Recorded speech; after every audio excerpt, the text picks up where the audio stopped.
Was it Sirhan? Sirhan, thank you. Dualistic name. Whenever he started talking about what he did, he just all of a sudden lapsed into total amnesia. That was basically a triggering function. And there's been enough research to show that he had been under the care of CIA mind control scientist who himself was later found murdered after he had confirmed that he had actually programmed Sirhan. So if you can take somebody who's guilty of a horrific act done in public and have him cause him to have no memory of it simply because he starts talking about it, which also was exhibited by the OK City bomber. Timothy McVeigh? Yeah, when he started writing in response to questions about the bombing, he would always state the question and say, be happy to answer it, and they would start talking about the sort of a lead-in sentence to answering the question, and as soon as he did that, he would switch the subject immediately to what he saw on television and never get around to answering the question.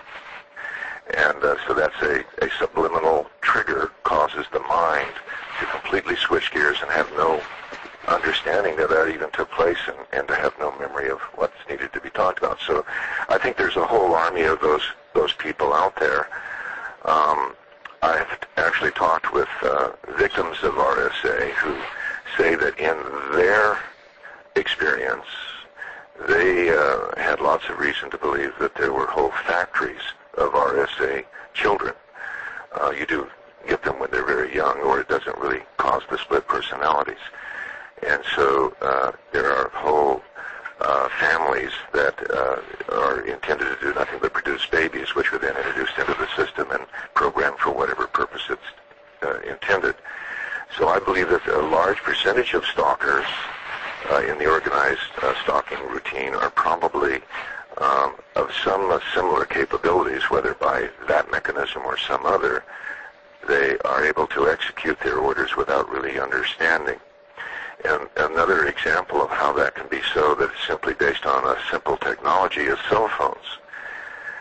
It's amazing how many people report when they're discussing stalking histories that just prior to a person doing something, they were talking on a cell phone.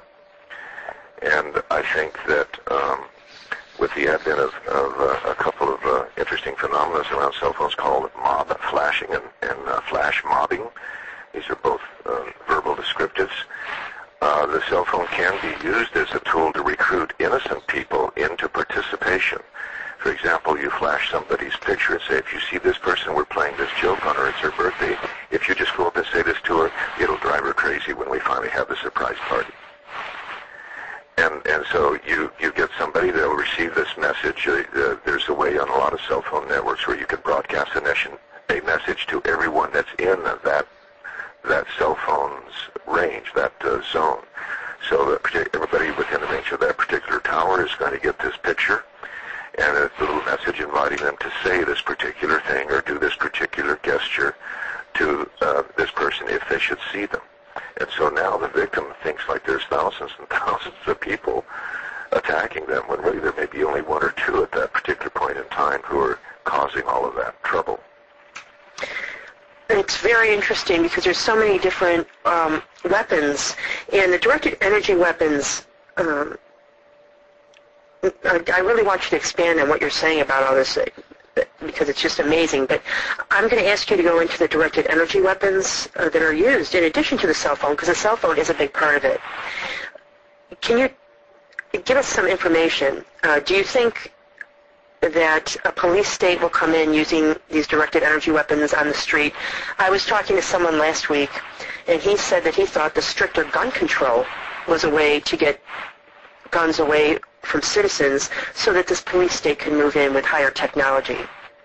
Well, you kind of asked a couple of questions there, or at least touched upon the implication for the second one, and then that's about the guns. I do believe that virtually every mass shooting has taken place since the advent of PCT, and that virtually every mass shooter has been under the care of a psychiatrist and was taking drugs that were developed through CIA-fostered research in in search of drugs that would enable their mind control techniques to be more effective.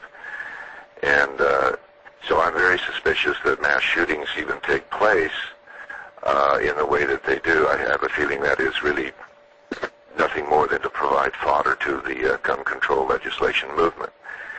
But getting back to the primary question about directed energy weapons, it's a class of PCT that is basically based on any form of radiated energy, most commonly thought about as, say, microwave.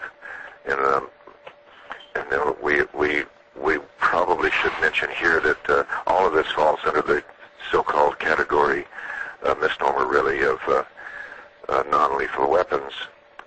There's really no such thing as a non-lethal weapon. In fact, if you label something non-lethal, it tends to become lethal simply because the users believe that it's non-lethal, and so they tend to abuse it. And if you abuse it or misuse it, it will lead to death. So I don't like the term. Non-lethal. Right, and in fact, other people have complained about this enough that they've actually been trying to find some more politically correct term. They call it less than lethal, for example. That's silliness just to give it a new name. It's still the same thing, and it still exists, and it still has the same problems. But the non-lethal weapons are already in use by law enforcement, in crowd control, and I guess I want to say first, before we maybe go more into that, is when they plan and develop, research these weapons, it's almost always under the umbrella of Homeland Security as part of the anti-terrorism effort. Make no mistake, not one single such weapon can be used against terrorists. It can only be used against a dissenting population or individual citizens who are otherwise considered troublesome. It has no application whatsoever against terrorism. So it is all a big, huge lie. And the way they get away with it is by using little code names that make it sound like it's really going to be a very useful tool. And so they can get the legislation passed to fund it and so forth. And pretty much all of it's being done at the major universities, usually in joint operation with some sort of a CIA front organization or a military organization. Both of them really are military lately.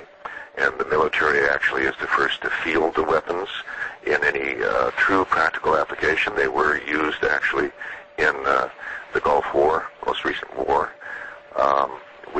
I have pictures that were provided to me of Iraqi soldiers who are so severely burned, literally burned to death on their faces and their hands, but their clothing is not burned. And they are more burned from the back than the front, which means they were fleeing at the time. These weapons were super strong, and while they were non-lethal, they were used at a lethal level on purpose. And these soldiers were just, horribly disfigured from the degree of burns, but not blackened burns. Just just basically like a fresh burn is kind of red, the skin just peeled away and layers of flesh like that, and then just the very, very edges of more delicate tissues might actually be blackened. What is the name of that? Fire burn. What is the name of that weapon? Because a lot of people are getting hit with this in their own home, and they're getting skin removed. I've had it happen. A lot of other targets have too. Yeah, it's just a microwave weapon. A microwave, if you pulse a microwave, instead of, microwave normally emits a somewhat constant signal. Talking about microwave oven. If you take that same oven apart and insert some additional circuitry, you can cause it to pulse rapidly. And if you pulse it rapidly, you can actually drive it at higher levels and greater intensities, and it becomes less dangerous in the sense that we always worry about microwave radiation. So then you